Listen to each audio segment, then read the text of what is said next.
The flashing blue and red lights behind me came out of nowhere, slicing through the quiet Portland evening and stopping me dead in my tracks. 1 minute, I was thinking about dinner and the next day's work schedule, and the next minute, my heart was pounding like I had actually done something wrong. I pulled one earbud out and turned around, just as a police cruiser rolled to a stop at the curb. The driver's door opened and a police officer stepped out, tall and confident, her boots hitting the pavement with purpose. My name's Brian Mason. I'm 26 years old, and I run a small contracting crew on the outskirts of Portland, Oregon.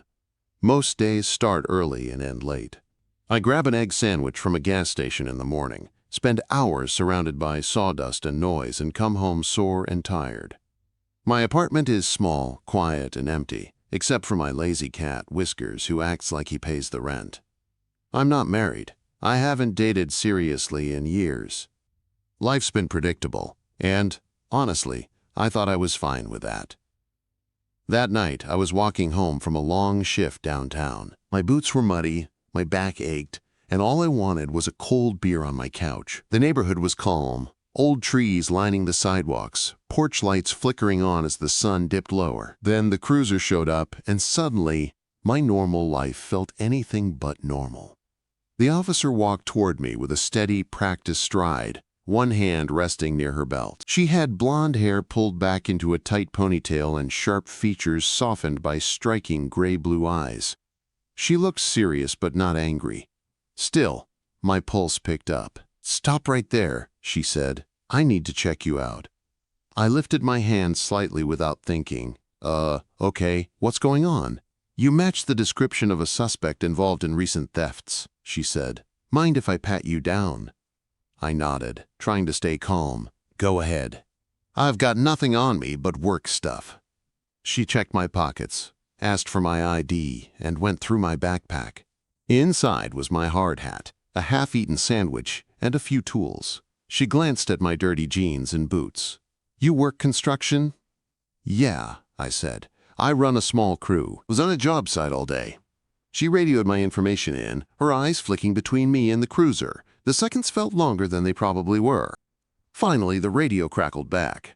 The suspect was taller, wearing a hoodie. Not me. She let out a breath and handed my ID back. "Sorry about that. We've had a string of package thefts around here. The description was close." I shrugged. "No worries, so I'm free to go?" Quote. For the first time, she smiled just a little, but it changed everything. She suddenly didn't look like someone questioning a suspect. She looked like someone you'd talk to over coffee. "You're good," she said. Then almost casually she added, "You're not married, right?" I blinked. "What?" "Are you married?" she repeated, watching my face closely. "No," I said, confused. "Single? Why?" She held my gaze for a moment, then reached for a small notepad. "Give me your number. I owe you a coffee for the mix-up." I stood there, stunned. A cop had just pulled me over, searched my bag, and now she was asking for my number. "So, this is official police business?" I asked with a grin. "Easier to track me next time?" She laughed softly, writing my number down. "Something like that. Stay out of trouble, Brian." Then she got back into her cruiser and drove off, leaving me standing there with my thoughts racing. I walked the rest of the way home in a daze. Whiskers barely got my attention when I came in. I grabbed a beer and sat on the couch, replaying the moment over and over. Her eyes, that smile, the question about marriage. It didn't feel random. It felt like there was something more. The next day dragged. I checked my phone more times than I'd ever admit.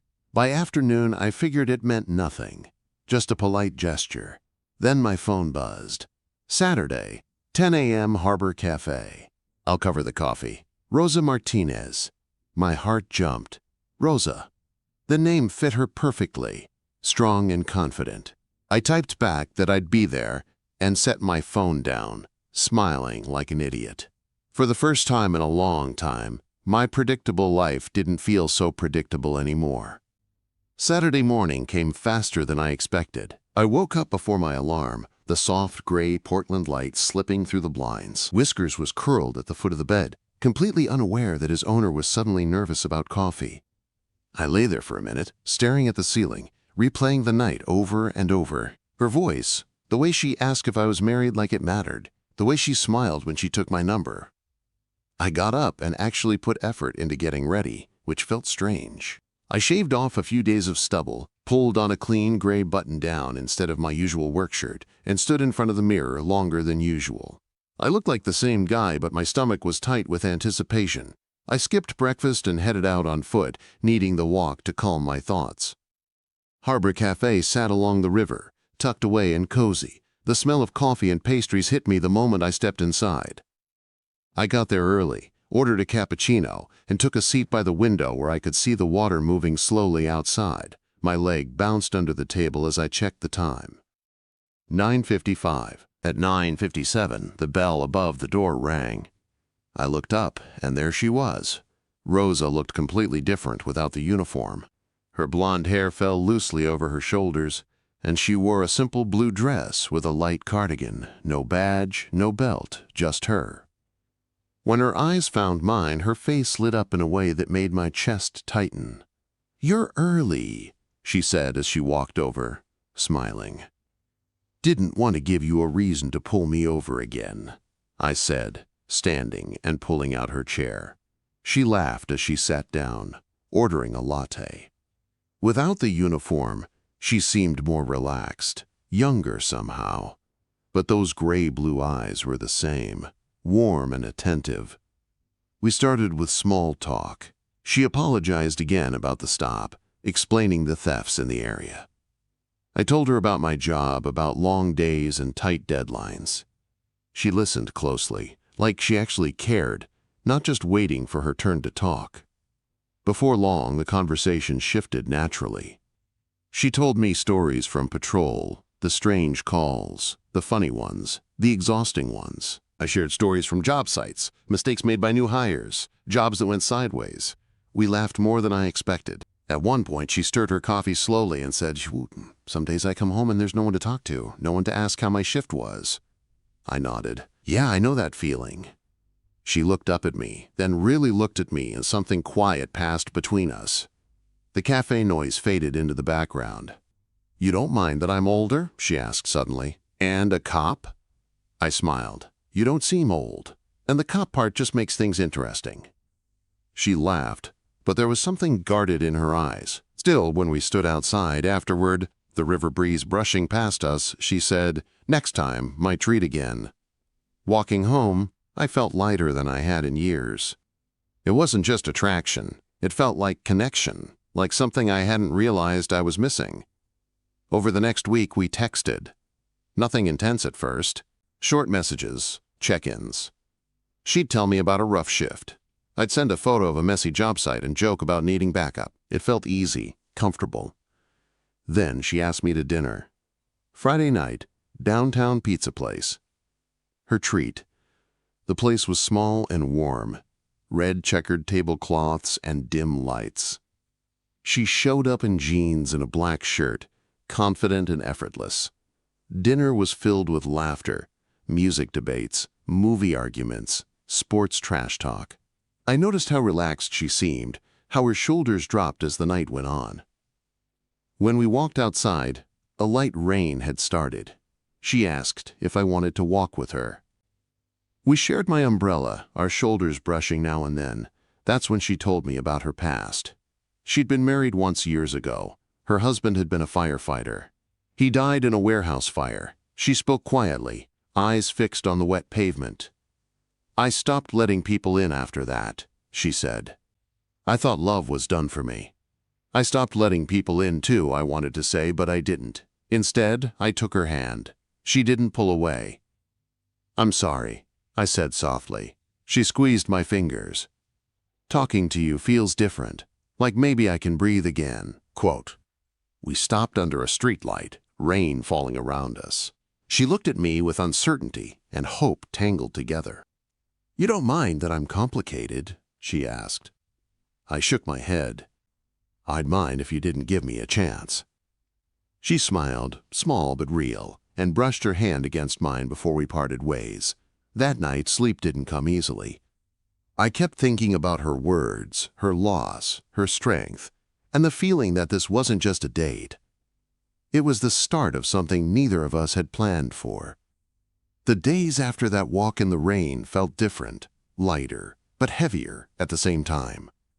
Rosa and I texted more, not constantly, but enough that I found myself smiling at my phone during work. A quick good morning from her before roll call.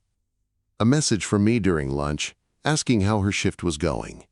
It slipped into my routine so easily that it felt natural, like it had always been there. We started seeing each other regularly.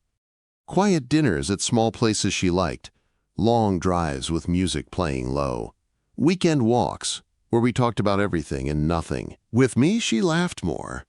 With her, I felt calmer, but I could tell she was holding something back. There was always a pause when the conversation drifted toward the future, like she was afraid to step too far forward. One evening, she finally said it out loud. We were sitting in her living room, takeout boxes on the coffee table, the TV playing quietly in the background. "People at the station are starting to notice," she said, not looking at me. "Questions, looks, comments." I leaned closer. "Does that bother you?" She sighed. "Not for me. For you. I don't want you caught in the middle of rumors." I took her hands. "I don't care what anyone says. I care about you." She nodded, but the worry didn't fully leave her eyes. A few days later, it almost ended. She called me late one night, her voice tight. "Maybe we should slow down just for now." I didn't argue on the phone. I drove straight to her place. She opened the door wearing sweats, her eyes tired and red.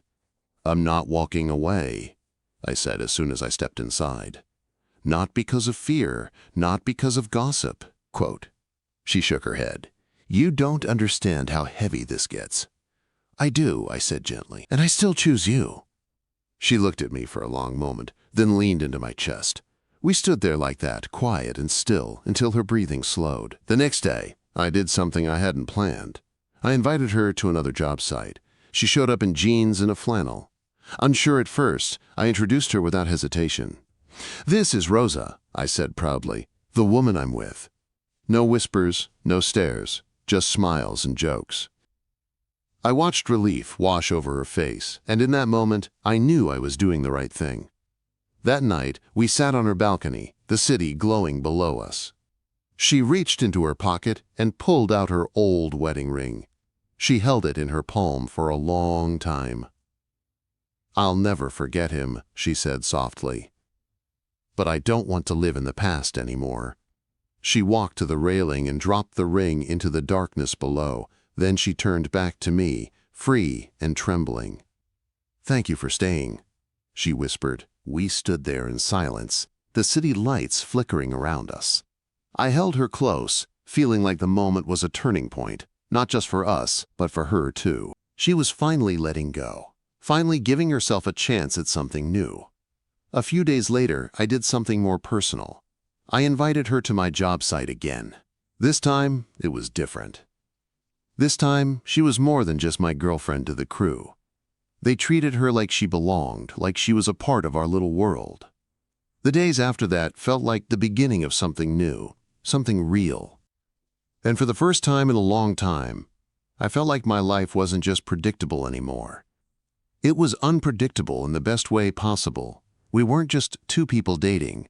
We were building something together, piece by piece. We were getting to know each other better, not just the surface stuff, but the real deep things that make you who you are. And in that quiet, slow way, I realized that everything I had been missing wasn't just about finding someone to love. It was about finding someone who would choose me, no matter what. As weeks passed, the rhythm of Rosa and I together became something that just worked. There was no rush, no pressure. We enjoyed our time. Quiet moments, unexpected laughs, and shared silences that felt just as intimate as our conversations. I learned more about her as we spent more time together, and she started opening up about things she hadn't mentioned before. One evening, as we were walking through a park near her place, we found a bench tucked under a giant oak tree. The sun was just starting to set, casting a soft golden glow over everything. It was one of those moments that felt like it could stretch forever. We sat there, not saying much at first, just watching the world around us. "You know," she said after a while, her voice calm, "I never thought I'd be here, with anyone. I thought I was done with this. Love? I asked softly, looking at her. Yeah, she said, her eyes drifting to the ground. I spent so many years thinking I was fine, thinking I didn't need anyone. But then I realized it's not about needing someone. It's about wanting them. She turned to me then, her gray-blue eyes serious. How I want you, Brian, more than I thought I could ever want someone again. I didn't know what to say at first, my chest tightening at her words. But then something inside me shifted. I felt it too, the growing connection, the deep trust. It wasn't just about attraction anymore. It was about building something real, something lasting. I want you too, Rosa, I said, my voice steady. And I'm not going anywhere. Not because of what people think or what's happened before. Just because of us. You and me. She smiled. That same smile that had gotten to me from the first night we met. It was soft, vulnerable, and full of something that made my heart feel fuller than it had in years. After that conversation, things felt easier between us. The weight of her past, the uncertainty we had both been carrying, seemed to lift little by little. We didn't talk about it all the time, but every time we did, it felt like we were closer, like we understood each other on a deeper level. The relationship was still new, but it felt solid. We still had the occasional awkward moment, like when she'd hesitate to reach for my hand in public, or when I'd try to explain something to her about work and catch myself stumbling over words. But even those little moments felt like part of the process, part of building something real together. Then came the day that shook everything. I had just finished a big job on a new site, and the guys were wrapping up. It had been a tough week, but I was looking forward to winding down and spending time with Rosa. But when I got home that evening, my phone buzzed. It was a message from Rosa. Can we talk? I think we need to slow down. My stomach dropped. I couldn't breathe for a second as I stared at the message. It wasn't like her to back off, to hesitate. It didn't make sense. We had just had one of the most meaningful conversations the week before. And now, this? I texted back right away, what's going on? She didn't reply immediately, and my mind started racing. What if she'd changed her mind? What if everything we'd built was just a fleeting moment? My hands shook as I grabbed my jacket and headed to her apartment. The walk felt like it took forever, each step heavy with doubt. When I finally arrived, I knocked, my heart pounding in my chest. Rosa opened the door, her face tense, her body language defensive. Hey, I said quietly, trying to keep my voice steady. What's going on? Why do you think we need to slow down? She stepped aside, letting me in. Her apartment was quiet, too quiet, the air thick with unspoken words. She didn't meet my eyes at first, instead walking over to the couch and sitting down. I've been thinking, she started, her voice shaky. I've been thinking that maybe I'm moving too fast. Maybe I'm scared of getting hurt again, and maybe I'm pushing you into something I'm not ready for. I don't want to mess this up, Brian. I sat down next to her, feeling the distance between us like a wall. Rosa, we've been moving at our own pace. We're not rushing. If you're scared, I get it. But don't let that stop us from being real with each other. We've both been through things, but I'm here because I want to be here. She looked at me then, her eyes filled with uncertainty. But what if it doesn't work out? What if we get too attached and then it all falls apart? I took her hand gently, holding it in mine. I don't know what's going to happen, but I know that I don't want to stop trying, not with you. For a long moment, she didn't say anything. Her breathing slowed, and I could see the fight in her eyes as she struggled with whatever doubts were in her mind. Finally, she sighed and leaned into me. I'm just scared. I've been alone for so long that I forgot what it felt like to let someone in. But I can't keep doing this if it means shutting myself off from what's real. I wrapped my arms around her, pulling her close. Then don't shut me out, let me in. Let us in, Rosa. Her shoulders trembled as she let out a quiet breath. She looked up at me, her expression softer now. I want this. I want us. I kissed her then, slowly, gently. It was a kiss that didn't need words. It was the promise of something real, something we were both ready for, no matter the fears or doubts. When we pulled away, she smiled, her eyes wet but filled with something I hadn't seen in a long time. Hope. Hope for the future, for what was to come. And in that moment, I realized that I wasn't just falling in love with Rosa. I was falling in love with the person I had been when I was with her. Someone open, someone willing to take a chance on something real. Together, we had found something that was worth the risk. In the days following that conversation, things between Rosa and I felt different. In the best way possible. There was a new kind of understanding between us, a new level of honesty. The walls we'd both been building around ourselves started to crumble, and the vulnerability that came with letting someone else in felt more natural than either of us had anticipated. We kept spending time together, and the moments became more meaningful. It wasn't just about the dinners, the walks, or the lazy afternoons spent in each other's company. It was about the quiet moments, the simple ones that felt like they meant everything. But life had a way of throwing curveballs, and just as things were starting to feel like they were falling into place, we were tested in ways we hadn't expected. Rosa's job was demanding, and I had come to understand just how hard it could be to juggle everything, especially in a profession as unpredictable and high stakes as law enforcement. The late shifts, the long hours, the stress of being constantly on call. I saw it all. And, while I had a great deal of respect for what she did, it was becoming clear that it wasn't always easy on her. It wasn't long before her work started to take a toll on us. She began pulling away, not in big ways, but in small, subtle shifts. The texts became less frequent. Our time together became less consistent.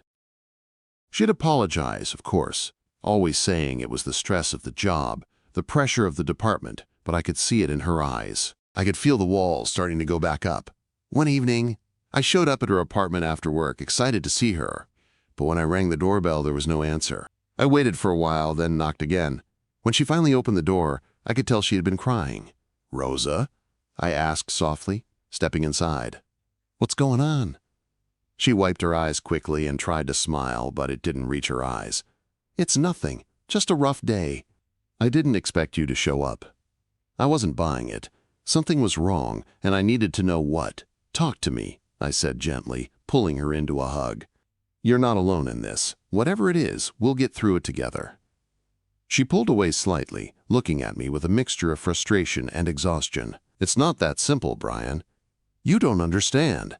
The pressure, the rumors at work. I'm just not sure how much more I can take." I could feel the weight of her words, the frustration building in her. She had always been strong, always so composed, but now I saw the cracks, the vulnerability she had tried so hard to hide. "You don't have to do it alone," I said quietly, taking her hands. "I'm not going anywhere, Rosa, but I can't help if you don't let me in." She stood there for a moment, staring at me, before she collapsed into my arms, her tears finally flowing freely.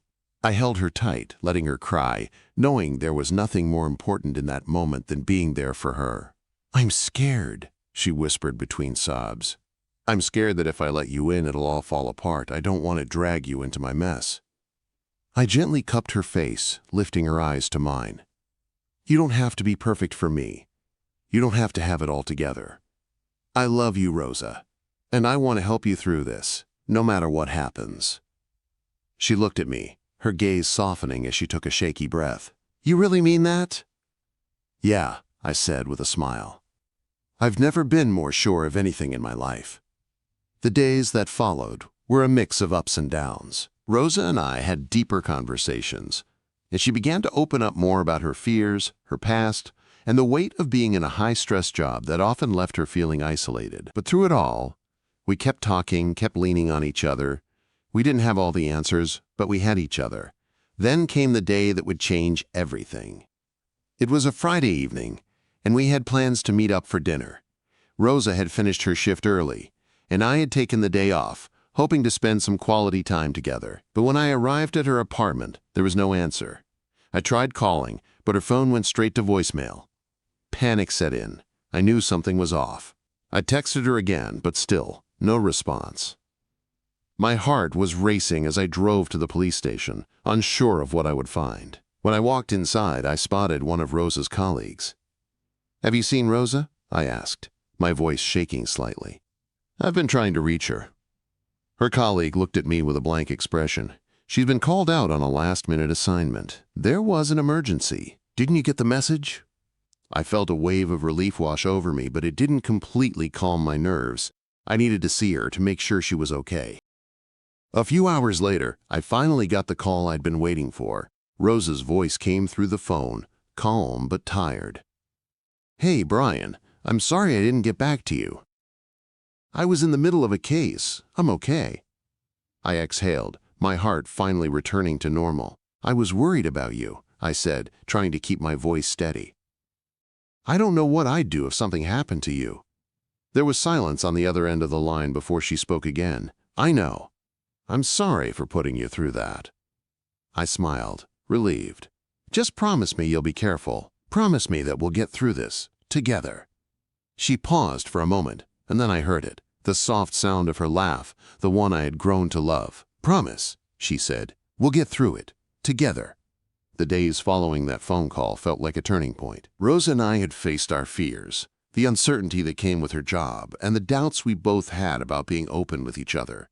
But that night, we finally found a way forward. We learned to navigate the hard parts together, side by side. Over the next few weeks, we continued to strengthen what we had. Our time together felt more natural than ever before. The awkwardness we'd both felt earlier on started to fade, and we fell into a rhythm. We made room for each other in our lives, dinners, quiet evenings at home, walks along the river, and even just sitting in silence, letting the presence of one another speak louder than words.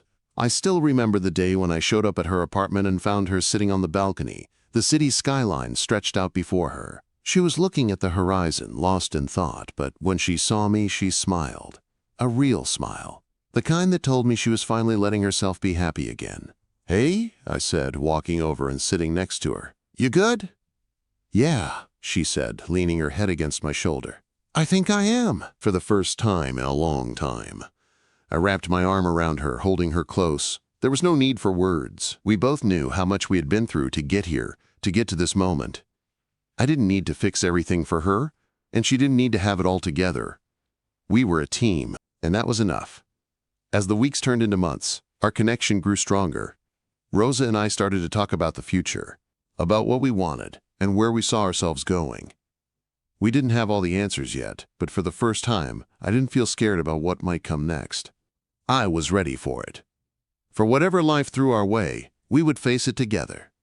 One evening, as we sat on her couch, Max curled up at our feet. Rosa looked at me, her eyes filled with something I hadn't seen before.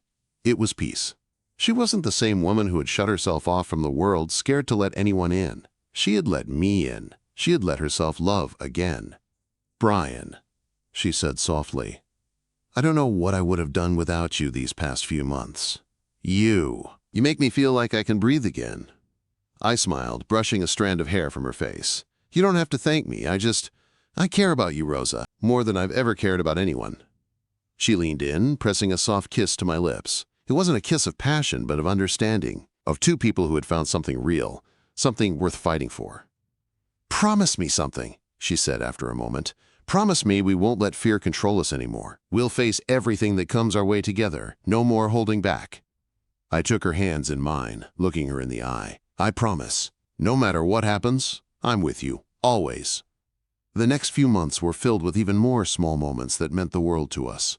We moved forward, building a future one step at a time. Rosa and I faced challenges. Sure, her job, my work, the pressures of life, but none of it mattered as long as we had each other. And then, one evening, while we were walking through the park near her place, I stopped, pulling her gently to face me. "Rosa," I said, my voice steady but my heart racing, "there's something I need to ask you." She raised an eyebrow, a small smile playing at her lips. "What is it?" Quote, I reached into my pocket, pulling out a small, simple ring. "I don't want to go another day without asking you this. Will you marry me?"